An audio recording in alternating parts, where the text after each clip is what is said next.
आदेश आदेश। जय श्री सीताराम दोस्तों, कैसे हैं आप सब। मैं हूं आर्यन, आप देख रहे हैं आर्यन साधना केंद्र। आज की इस वीडियो में हम बात करने वाले हैं उस टॉपिक के ऊपर जो कि बहुत ही प्रचलित है। आजकल बहुत ज़्यादा ये टॉपिक ट्रेंड में है और इसीलिए मैं इस पर वीडियो बना रहा हूं ताकि आप लोगों तक सही जानकारी पहुंचा सकूं। वीडियो का टॉपिक होने वाला है कि सात्विक या तामसिक कौन सी शक्ति की सेवा करें, किस प्रकार की सिद्धि करें और जल्दी सिद्धि किस प्रकार की साधना में मिलती है, सात्विक में या तामसिक में। आज की ये प्यारी सी वीडियो शुरू करने से पहले बता दूं कि दीक्षा की फीस 3100 रुपये है, पूछा की फीस 200 रुपये है। हमारी तरफ से आपको रुद्राक्ष की माला दी जा रही है जिसकी फीस 2100 रुपये है, लेकिन उसके साथ हमने 3100 रुपये की गुरु दीक्षा फ्री की है इस वीक के लिए। तो आप लोग उस माला को परचेज कर सकते हो। माला सात्विक है, माला जागृत है और सिद्ध है। रुद्राक्ष की माला होगी जिसकी फीस हमने 2100 रुपये रखी है। हम किसी भी प्रकार की तामसिक शक्ति, प्रेत शक्ति, प्रेत योनि और इत्र योनि की शक्तियों की साधनाएं नहीं करवाते हैं। हमारे यहाँ किसी भी प्रकार के सट्टा, लॉटरी या पैसे के संबंधित किसी भी प्रकार का काम नहीं किया जाता है। हम सिर्फ धर्म के कार्य करते हैं। पैसों की बारिश, पैसों की चोरी, परी अप्सरा वाले लोग हमसे दूर रहें। हम ना ये काम करते हैं और ना कोई हमारा शिष्य करता है और ना हम करवाते हैं। अब चलते हैं अपनी वीडियो की तरफ कि सात्विक या तामसिक। सबसे पहले चीज को जानो कि तुम एक्चुअल में करना क्या चाहते हो। अगर तुम सिर्फ भक्तावल करना चाहते हो और भक्तावल करके मरना चाहते हो और अपनी 7 पीढ़ियों का नुकसान करना चाहते हो, 100 पीढ़ियों को बर्बाद करना चाहते हो, तो आप तामसिक की तरफ जाओ। अगर आप अपने जीवन को खुशहाल करना चाहते हो, अपनी आत्मा का मिलन परमात्मा से करवाना चाहते हो, आप इस संसार को एक नई राह देना चाहते हो और इस संसार का कल्याण करना चाहते हो, फिर आप सात्विक मार्ग पे चलो। ये वीडियो आप यहाँ भी छोड़ सकते हैं क्योंकि ये बात मैंने पहले ही प्रूव कर दी है कि सात्विक इज ऑलवेज बेटर। लेकिन अगर पूरी जानकारी लेनी है तो फिर पूरी वीडियो देखना कि मैं ये बात क्यों बोल रहा हूँ, इसके पीछे रहस्य क्या है। तामसिक शक्तियां जो कि शमशान में वास करती हैं और चौराहे पर वास करती हैं। शमशान में वास करने वाली कुछ मुख्य शक्तियां हैं माता मरगट की कालका और आपके चुड़ैल, डाकिनी, हाकिनी, शाकिनी, राकिनी, लाकिनी। ठीक है। इसके बाद पिशाच, बेताल, किन्नरी, मशान, मशानिया और कुछ हद तक कलवे भी, जिसे बोलते हैं कच्चे कलवे। और अब बात करते हैं चौराहे की शक्ति की, जिसमें कि माता मदानन, अगर आप सुअर की बलि पे चला रहे हैं। ठीक है, चौराहे पर वास करने वाले प्रेत। उसके बाद देसी भक्तावल की बात करते हैं तो कलवा पौन, बुलाकी मशान, अमर सिंह पौन। सबको बोल रहा हूँ और मुंह पे बोल रहा हूँ और तुम्हारे पिछवाड़े में दम नहीं है कि तुम तर्क निकाल सको। ठीक है, पूरी वीडियो सुनना। अमर सिंह पौन, कलवा पौन, 5 बावरी और इसके बाद तुम्हारे बुलाकी मशान। 5 बावरी सात्विक भोग पर भी चलते हैं, लेकिन जो बाकी देवता हैं वो सब तामसिक तब ही चलते हैं। ओघड़ का मशान, है ना, वो एक मशान का ओघड़े जो भी होता है एक देवता होता है। उसके बाद भैरव, जो कि देसी भक्तावल में भैरव चलते हैं। मरे हुए आदमी लेते हैं, वो मरे हुए ओघड़ या घोड़ी को भैरव बना के पुजवाते हैं। ठीक है।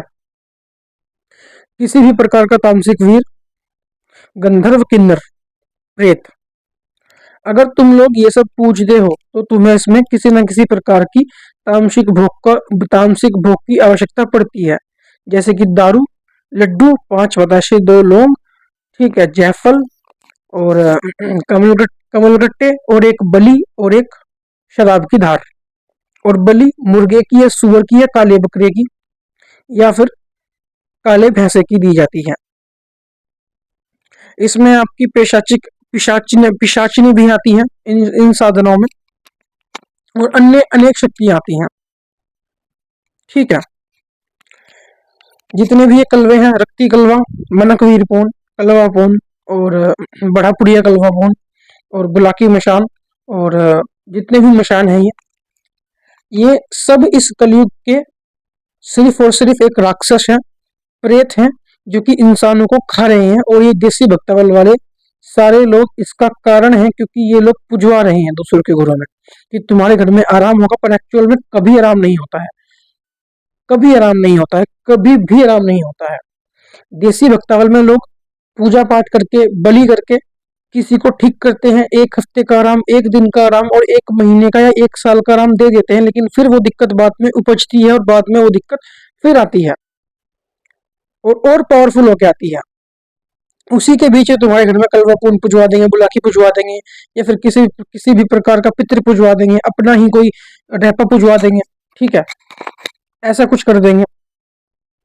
फिर वो तुम्हारे घर में प्रेत भरेगा, वो तुम्हारे घर में दिक्कत होगी, फिर तुम उसे बुलाओगे, फिर वो बोलेगा कि मेरी बलि दो, सब कुछ ठीक हो जाएगा, मेरा प्रसाद रख दो, ये कर दो, मेरे लड्डू रख दो, मेरी दारू की धार कर दो, मेरा सुअर कर दो।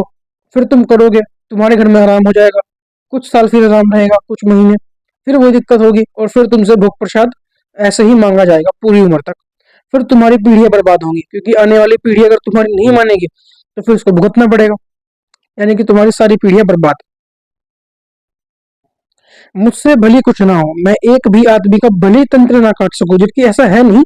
ये तो मैंने एक बात कही है कि भले ही मैं किसी भी लायक ना हूं, पर मैंने कभी भी किसी को प्रेत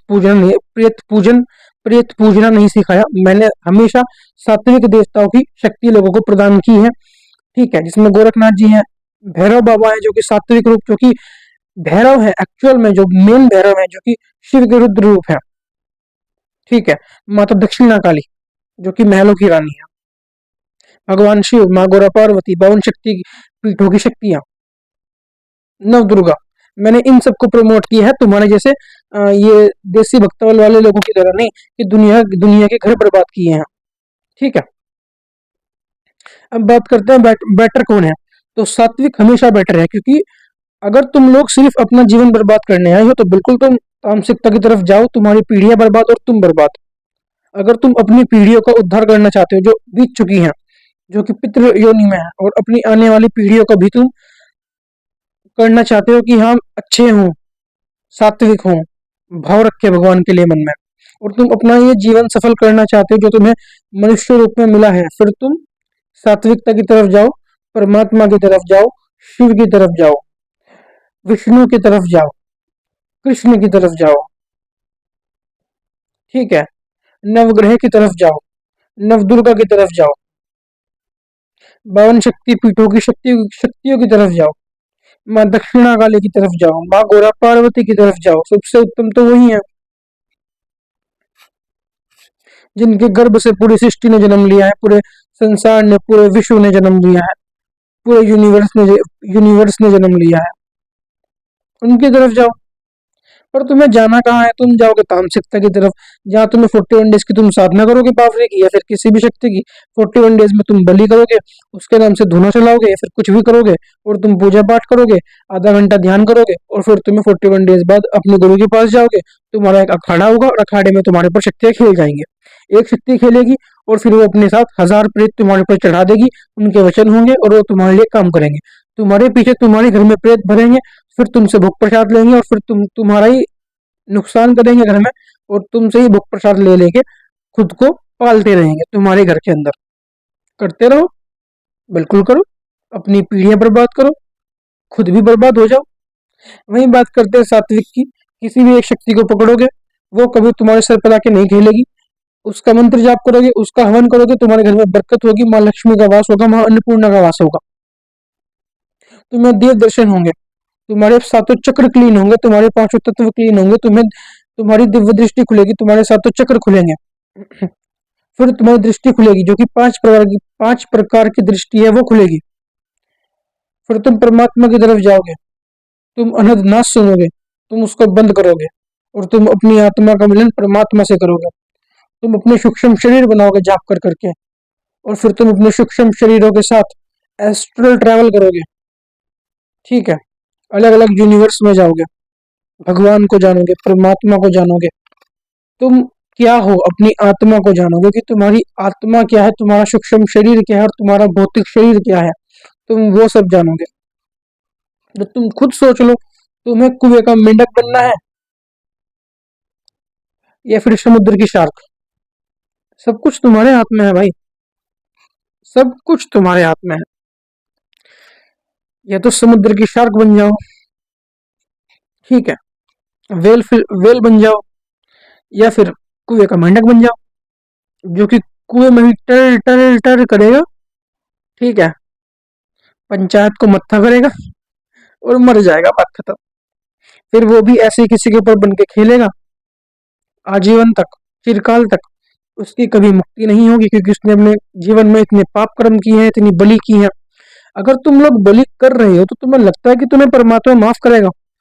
जिस परमात्मा का अंश है वो भी, क्या उन्हें जीने का अधिकार नहीं है भाई? एक बात तो बताओ मुझे, अगर तुम्हें जीने का अधिकार है तो क्या उन पशुओं को जीने का अधिकार नहीं है? तुम्हारी औकात क्या कि तुमने उन्हें जन्म दिया है? अगर तुम किसी को जन्म नहीं दे सकते तो तुम्हें उसे उस चीज को मारने का अधिकार किसने दे दिया? अगर तुम जन्म नहीं दे सकते तो तुम्हें उस चीज को मारने का अधिकार दिया किसने? क्या तुम परमात्मा हो क्या? परमात्मा हो तुम किसी मरे हुए आदमी को जिंदा करके दिखा दो, हाँ तो फिर तो मान भी ले कि तुम परमात्मा हो। और तुम्हें अपने लोभ के लिए, लालच के लिए, पैसे कमाने के लिए देसी भक्तौल में जाना है, उसके बाद फिर वहां पर शक्तियों को सिद्ध करना है तामसिक भोग पे, फिर सिगरेट पीनी है, हुक्के पीने हैं पूरे जीवन, मुर्गे काटने हैं, बकरे काटने हैं, सुअर खाने हैं, तुम्हें खुद खाने हैं, और तुम देवताओं के नाम पे खाते भी हो, और फिर एट द एंड मर जाते हो, बात खत्म। सबसे उत्तम सिद्धि सात्विक सिद्धि है, उसके अलावा तामसिकता की तरफ जाना बिल्कुल व्यर्थ की चीज है। आज की वीडियो में सिर्फ इतना ही, आने वाली वीडियोस में जानकारी लाते रहेंगे। प्लीज लाइक और सब्सक्राइब कीजिएगा। आदेश आदेश, जय श्री राम, अलख निरंजन, अलख आदेश।